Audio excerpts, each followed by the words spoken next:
Know anything about New Zealand before you came here? I knew location-wise where it was in the world. I knew that it was the summertime here. I knew the weather was going to be better than it was in Chicago. And rugby is major, plus the World Cup is coming here this year. So a little bit of knowledge. I kind of have to give myself a little slap on the wrist for not doing enough research before. But this off-season's been busy, and I haven't had a chance to do the studying that I would, but I'm going to learn as I'm here. And I've already learned a lot since being here already for the first few hours. What does it mean? I mean, New York Yankees, even New Zealanders who aren't really into baseball or American sport know who the New York Yankees are, have heard of the New York Yankees. What does it mean to be a Yankee? To be a Yankee is one of the most loved and hated professional sports in the United States and in some parts of the world. And the amount of respect both given and tradition over there puts it above any other sport in the United States. The ability to have people discuss it outside of the U.S. also speaks highly of what the NY logo means and the play for the New York Yankees. And now getting a chance to be a part of them myself, I get a chance to experience that. From my different travels throughout the U.S., traveling to Toronto, even past travels going throughout Europe and Africa, when mentioning the game of baseball, if they don't know anything about it, the one thing that they might recall is the New York Yankees are a team, right? So I have had that before, and it was amazing that in different parts of the world where baseball is not popular, is not even known about, the New York Yankees still has some presence in those areas. And even the logo, you can see that hat and symbol in different parts of the world. What does it mean to put the uniform on? The history, the tradition, the number of championships, 26 championships there, the number of players that have played the game, some of the best players of all time in the game of baseball have played in the New York Yankees system, and the amount of fans that are in New York City, in New York State, and throughout the world that represent the New York Yankees, and again on the reverse side, the amount of people that just totally dislike the Yankees. And that all comes from respect. The fact that you win and you win a lot, people are going to love you or going to hate you. So to get a chance to now be a part of that and know when we travel to a visiting city, no one likes us, but that's all that makes it that much more fun. Is it extra pressure? So, you know, playing for the Tigers, you win, you lose. The Yankees, especially in a city like New York, how much pressure is there? I say the pressure is definitely high. In New York, it's either all or none. You got to win or else it's a failure. At the same time, from a player standpoint, we practice and prepare for this game to go out there and do the exact same thing. None of us want to go ahead and lose our last game of the season. We want to be successful and be victorious at the end.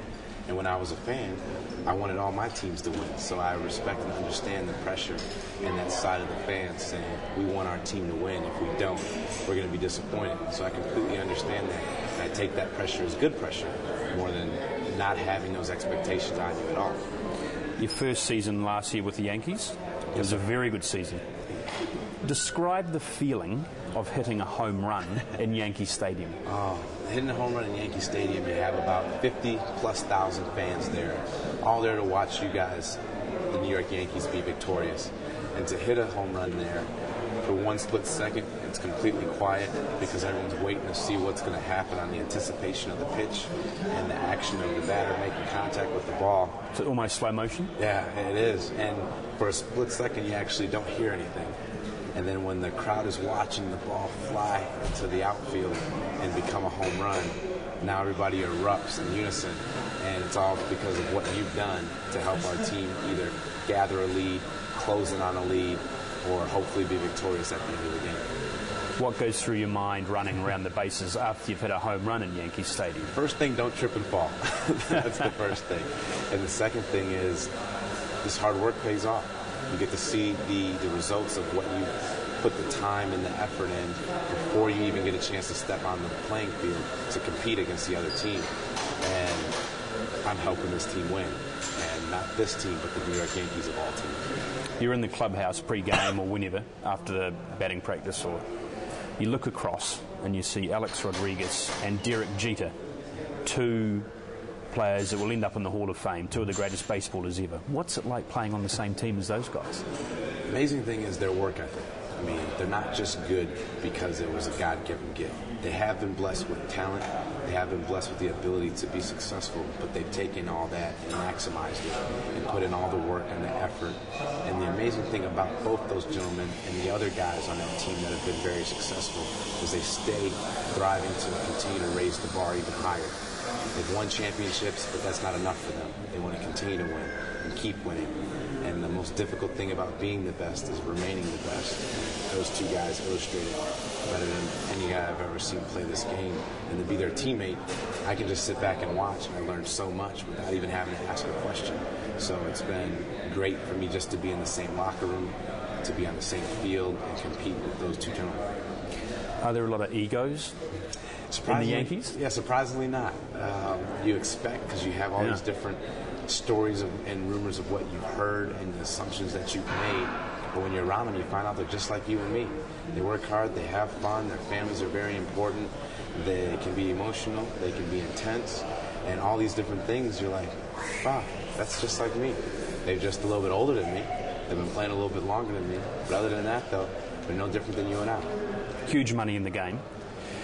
What you get paid is obviously different to, say, what A-Rod gets paid, but does it come back to the love of playing a sport, of playing baseball, like you're in the backyard or you're down the street somewhere? No matter what happens, no matter how much money that you can make, if you're the highest paid player or the lowest paid player, when you step on that field, that little boy always comes out.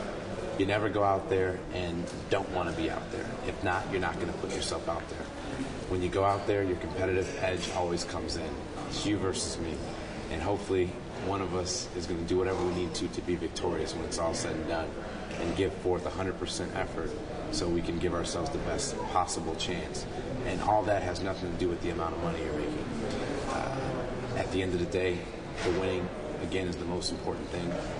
There's going to be players that have played this game who could be the highest paid player, and you won't have much of a legacy, but the ones that will be remembered and the ones that will be talked about are the ones that were successful and won championships when it was all said and done. In this country, we want our All Black rugby players to be very modest, to be sort of like the kid next door, to play hard for their country. They're representing their country, but they're being well paid relatively for this country. But we tend to get this impression that American sportsmen are loudmouths and trash talkers, and you're obviously not. Is that your upbringing? What do you put that down to? I've always looked at it, my job is different than everyone else's job, but it's still a job. You know, I'm no better than you, you're no better than me. We all come from different backgrounds. My friends and family have helped shape me to be the person I am today, and I just look at what I do doesn't give me any right or more privilege than you. We both walk, we both put our clothes on the same way, so there's no difference. When the different stereotypes about American athletes come about, some of them are true because of the sport. There are more interaction in some of the sport where I get a chance to communicate with my opponent a little bit more than I do in, say, the game of baseball. So therefore, egos and tempers will flare, and of course you're not going to say nice things to the other side. From the outside point of view, when you see just day-to-day activities, video cameras, I think that all could be part of the amount of the money, which then gives an expectation of how this person's supposed to be. People treat that person a little differently. He may not want to be treated that way. So it's kind of a misconception, all based on the amount of money that people know that he's making, which then could either turn the person to be that way or make people on the outside watching think that he is that way. So at the end of the day, it's all about finally getting a chance to be around the person and getting to know him. And at the end of it, you'll realize, again, most athletes, most American athletes, are just like you and me. Is it easier being an African-American baseballer these days than, say, even 10, 20 years ago? And secondly, do you feel more obliged to be a role model because of that? It's actually a little bit more difficult now than it was 10, 20, and 30 years ago. Back at that time, the African-American population in the game of baseball was about 33%. Now it's at just about 7%. And the reason for the decline could be for numerous amounts of reasons.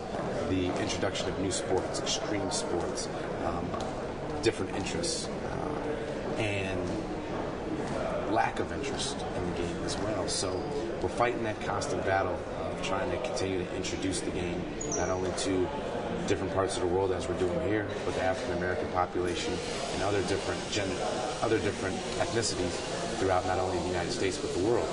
And the role model side of it, I don't necessarily say that I am, but at the same time, there's certain action and things I'm always aware of.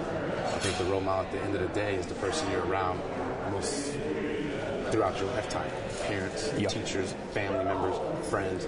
Those are the ones that are going to have the most influence on you. But you also know what you do on the field, a kid the next day might repeat down at his local ballpark. Very true. So, yeah, and people will wear their uniform based off the way I wear my uniform. People might do a different action, like you said, based off me. So I'm not ignorant to the fact that it doesn't happen. But at the same time, I can only get it going so far. And at the end of the day, the family unit, again, whether that be family, immediate family, friends, teachers, and so on, they're the ones that are going to end up shaping that individual to be the person who he is today, which is what my family ended up doing for me. You got double degrees at university, yes, sir. Which is, again, almost unheard of for an American sportsman. How important was that to you? Very important. Education was always a thing I enjoyed. Were you offered a baseball contract before graduating? Yes. I had 4.5 years to complete my studies at university to get my double major, and I was drafted to play professional sport after my third year playing collegiate athletics. So with, of course, 1.5 years left of school, I had to make a decision. And both my parents at the time were teachers, and they advised and said, we sent you to school to put yourself in a position to be able to provide for yourself and be successful. Baseball is going to give you an opportunity to do that today, and I know you're going to go back and finish your education. At the time, I was drafted by the Detroit Tigers, and I let them know I want to play baseball. At the same time, I want to finish my education. And they were all open arms for it. They helped me. They helped provide the finances to finish up my schooling. And I was able to graduate with my class on time in 2003 while also pursuing my Major League Baseball career. Fantastic. Finally, what's the biggest advice you're going to hand out to kids here in New Zealand, or you hand out to kids in New York or Chicago? What's the biggest advice you can give to a kid? The first thing, have fun. No matter what, win, lose, or draw, if you have fun doing it, you're going to be more willing to work, you're going to be more willing to improve, seek knowledge, seek information. The buddies on your team are your friends. That's the reason why I started playing the game. My friends went out there. I wanted to be with my friends. We had fun together, being on that team, competing together, trying to be victorious. So that spearheads everything when it's all said and done. Whether you're 6 years old or 29 years old like myself, or players that are older than me playing baseball at an even older age. If you have fun, you're going to enjoy it, you can continue to want to do it, and continue to get better.